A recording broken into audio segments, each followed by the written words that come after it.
We now move on to section 3. We're nearing the end.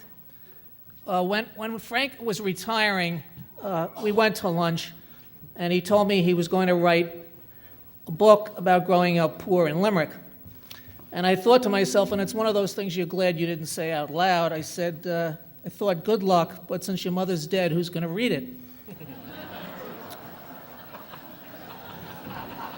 I mean, growing up poor and Irish, this is news? And of course, when Frank retired, it was as if he was ending his career when he was really starting it. And years before, F. Scott Fitzgerald said there are no second acts in America. It was among the few dumb remarks he ever made.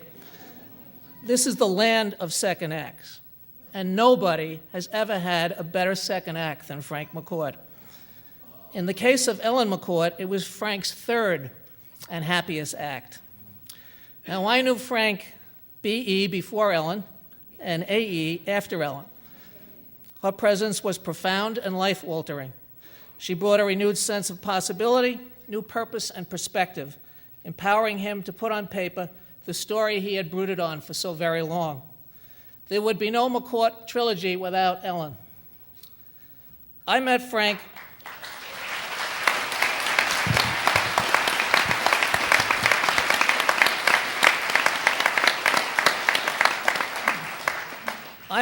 while he was in his pre-retirement, pre-celebrity phase at our monthly First Friday Club lunches, and I use the word lunch loosely since they often didn't graduate from a liquid to a solid state.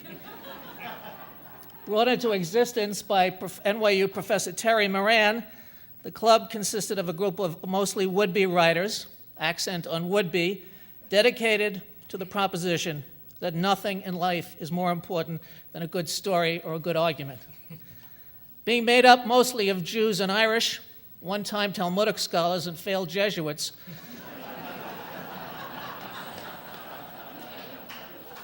there wasn't a lot we excelled at, but we excelled at arguments. The best argument I ever heard the bitterest argument I personally ever had with Frank occurred just before he retired from teaching. It involved, what else? The immortality of the soul. Now, we never argued about anything involving the practical, logical, or material. I argued in favor of the immortality of the soul. Frank said that only the village idiot or a victim of Jesuit brainwashing would even entertain the proposition that any living thing can be immortal. Since I fell into both those categories,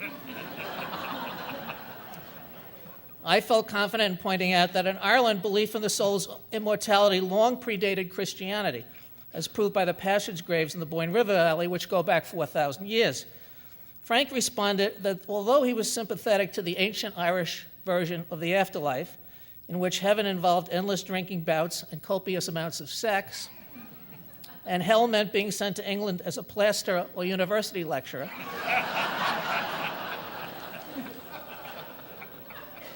Frank said, I don't want any part of the Christian afterlife. The only thing he'd welcome, Frank said to me, is the chance to continue arguing. Instead of waiting for an afterlife in which to continue arguing, Frank took up writing, and he used his retirement to earn literary immortality. Next up to shed light on those years are Irish Consul General the Honorable Niall Burgess, the aforementioned Terry Moran, the dynamic duo of the Irish Rep, Charlotte Moore and Kieran O'Reilly, raconteur and Time magazine veteran Brian Brown, and the writer who first recognized Angela's ashes for the masterpiece it is, noted novelist Mary Breasted. Please welcome.